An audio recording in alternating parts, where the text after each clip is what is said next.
Presidium में बैठे हुए मैं एक एक का नाम ले लेता हूँ। सबको कोयटा बलूचिस्तान में खुश आमदीद। और ऑडियंस में ख़वातीन हज़रात, तमाम सुप्रीम कोर्ट बार के साबिक सदूर और सीनियर नायब सदर सुप्रीम कोर्ट बार, ख़वातीन हज़रात, अब सबको अस्सलाम वालेकुम। मैं अपनी बातें जो दोस्तों ने किए हैं उनको नहीं दोहराऊंगा, बल्कि उनको एंडोर्स करूंगा। मगर जो बातें मेरे जहन में हैं, जो अभी तक किसी ने नहीं कही हैं, उस हवाले से मैं अर्ज करूंगा। सबसे पहली बात कि ये वकला का जो इत्तेहाद है, इत्तफाक है, ये हमारा असासा है, ये हमारी क्रेडिट है। मैं माजी बईद की बात नहीं करता हूं, मैं माजी करीब की बात करता हूं। जब जनाब हमारे सूबे के सपूत, जिसके आइंदा चीफ जस्टिस बनने का मौका था और मौका है, उसके रास्ता रोकने के लिए एक रेफरेंस दाखिल किया गया। आज हमारे साथ मौजूद हैं अमजद शाह साहब। उस वक्त पाकिस्तान बार काउंसिल के वाइस चेयरमैन थे और मैं सुप्रीम कोर्ट बार का सदर था। जब हम गुजारिश करते थे, अपने इजलास भी बुलाते थे, इसमें हसन भून साहब भी थे, बाकी दो सारे जो बैठे हुए तमाम हमारे मुखालिफ ग्रुप थे अपने वकला इलेक्शन के हवाले से, मगर कभी एक दिन के लिए भी उन्होंने अपने सर को इधर से उधर नहीं किया, हमेशा हमारे शाना बशाना खड़े रहे। फिर मैं एक मौके पर एक इजलास बुलाया इसी तरह वकला कन्वेंशन का पेशावर में, जनाब आफरीदी साहब ने और मैं फैमिली के साथ बाहर गया हुआ था मुल्क से।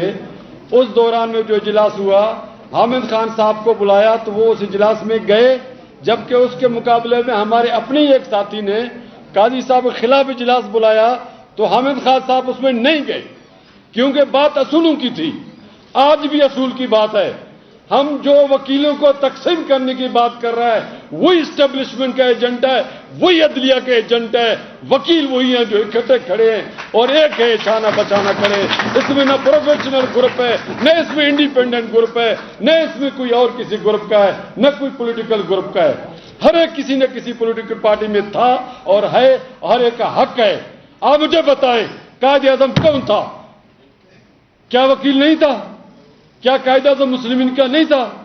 हुसैन शेर सोहरवर्दी कौन था?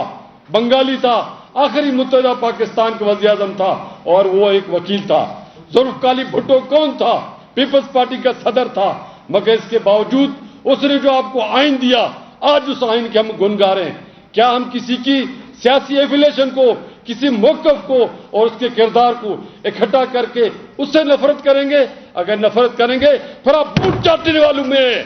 आप चाहते हैं यहाँ वकला मजबूत न हो, यहाँ इदारे मजबूत न हो, यहाँ शख्सियात मजबूत हों। नऊज़-बिल्लाह, शख्सियात के अंदर पैगंबर को तो हम मान सकते हैं, साहबा की हैसियत को मान सकते हैं, मगर जो गुनाहगार इंसान है वो बादशाह तो हो सकता है। किसी इदारे के लिए फर्द वाहिद वन मैन शो को हम तस्लीम नहीं करते और वन मैन शो के खिलाफ आपकी जदोजहद कामयाब हुई। आज आपको शर्म आ रही है उस बिल के, उस एक्ट के मंजूरी पर? आपको तो शादियां नहीं बजाने चाहिए थे। मैं समझता हूं इसको यौम जश्न कह देना चाहिए, इसको यौम जश्न कहना चाहिए।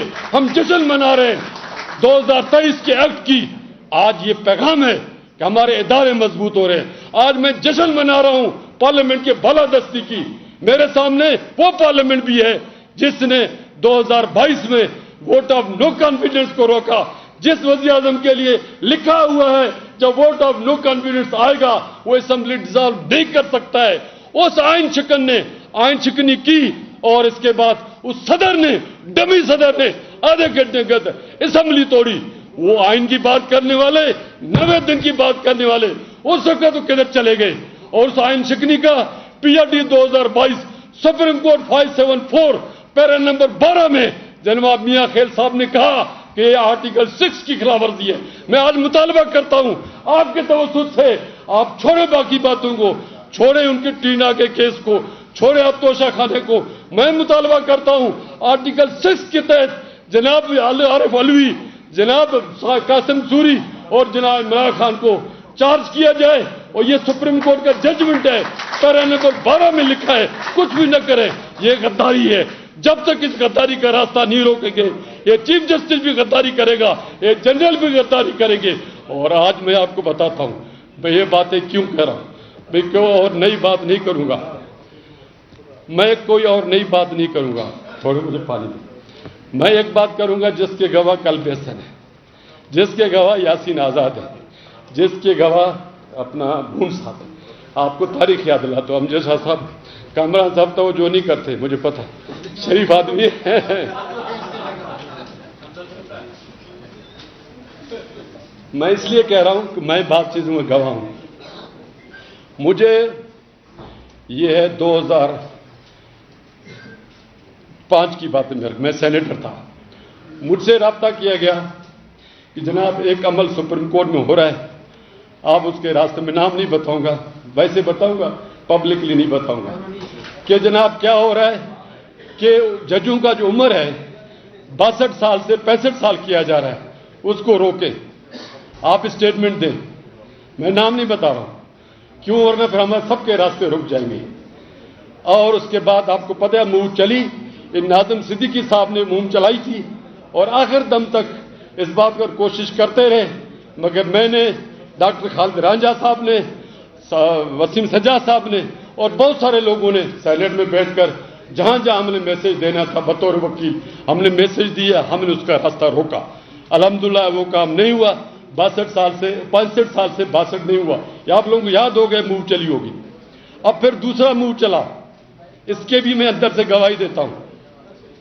اب اس پر یہ بات ضروری نہیں ہے کہ مجھے کس نے کہا, کیسے کہا, مگر یہ چیزیں آپ محسوس کرتے ہوں گے. یہ جو آصف سعید کے پاس پٹیشن آیا, یہ فرمائشی پٹیشن تھا. یہ ججز اور جنرلوں کا نیکسس تھا, چونکہ قانون میں نہیں تھا اور یہ پارلیمنٹ دینا نہیں چاہتی تھی, اور انہوں نے ایک راستہ بنایا, سپریم کورٹ سے آرڈر لے آئے کہ جناب چونکہ قانون میں نہیں ہے میں تو آپ کو 6 مہینے دیتا ہوں. کس کھاتے میں آپ 6 مہینے دیتے ہیں جب آئین اور قانون میں نہیں ہے, آپ کی باپ کی جاگیر نہیں ہے, آپ نے اس کو 6 مہینے دے کر آگے بھیج دیا. اور میں بدقسمتی کہتا ہوں, پھر اس پارلیمنٹ کی انہوں نے پاؤں پر خود کلہاڑی ماری, اس شخص کو ایکسٹینشن دیا, اور اس ایکسٹینشن ایسے فری میں نہیں ہے. آج میں آپ کو انکشاف کر رہا ہوں, آج ایک ٹمکٹو یہاں کیوں لے رہے, عمران خان کے لیے کوئی نہیں کر رہا ہے. یہ میڈیا سنے, نئی بات بتا رہا ہوں. سازش یہ تھی اور ہے ابھی تک کہ جناب عمران خان کو 2/3 میجارٹی دلاؤ. وہ جو گماشتوں کی بات کر رہے بھون صاحب, پیچھے سے ابھی تک خطرات موجود ہیں. وہ یہ ہیں کہ جناب آپ نے ہم کو 3 سال سارے ججوں کو نہیں دیا, کم سے کم اسی طرح ٹینیور پوسٹ ہمیں دے دے. چیف جسٹس کو ٹینیور پوسٹ ڈکلیئر کر دے جو 3 سال کے لیے ہو. 2 فروری 2022 کو بندیال صاحب نے حلف لیا, اگر اس کو یہ 3 سال مل جاتے عمران خان کے ذریعے آئندہ آنے والی اسمبلی سے, تو یہ جناب اپنے ریٹائرمنٹ ستمبر سے پہلے 3 سال کے لیے چیف جسٹس کا حلف اٹھائے گا, اور یہ جائے گا 2025 میں. جب یہ بندیال صاحب 2025 تک رہے گا, قاضی صاحب ستمبر 2024 میں ریٹائر ہو جائے گا. جو پیچھے بیٹھنے والے ہیں ان کو بھی قاضی صاحب اچھا نہیں لگتا ہے. بندیال بھی رہے گا, اور اس کے بعد قاضی کے جانے کے بعد اعجاز الحسن 3 سال کے لیے بنے گا, اور اعجاز الحسن کے دوران جناب منظور شاہ صاحب ریٹائر ہو جائے گا, منیب اختر بنے گا. یہ ڈرامہ ہے, اس ڈرامے کے خلاف آپ نے اٹھنا ہے. یہ قاضی کا راستہ روکنے کے لیے, یہ بندیال کو 3 سال دلانے کے لیے, یہ منیب اختر کو 3 سال دلانے کے لیے, یہ اعجاز الحسن کو 3 سال دلانے کا ڈرامہ ہے. جس طرح انہوں نے باجوہ کو 3 سال دلایا, اس کا ریسیپروکل انداز یہی ہے. ریسیپروکل یہ انڈر ٹیکنگ ہے, اس انڈر ٹیکنگ کے ذریعے ڈرامے ہو رہے ہیں. عمران خان کے ہمدردی کے لیے نہیں ہو رہا ہے, یہ اپنے لیے ہو رہا ہے. آپ نے اس کا راستہ روکنا ہے, چاہے جائے. آپ نہیں اٹھیں گے, میں نے پہلے بھی کہا تھا کہ اگر آپ لوگ نہیں اٹھیں گے میں سپریم کورٹ بار کے صدر کی حیثیت سے اس فل بینچ میں جاؤں گا, اپنے آپ کو پیش کروں گا, مگر اپنے صوبے کے جج اور چیف جسٹس کو بچاؤں گا. اگر وہ نہیں بچا تو میں بھی نہیں بچوں گا, نہ کوئی زندہ رہے گا نہ میں زندہ رہوں گا. مگر بلوچستان حق پر جس طرح نواب مفتی نے شہادت دی, ہم بھی اپنے جانیں قربان کریں گے. ہم لاٹھیاں نہیں کھائیں گے, ہم گولیاں کھائیں گے.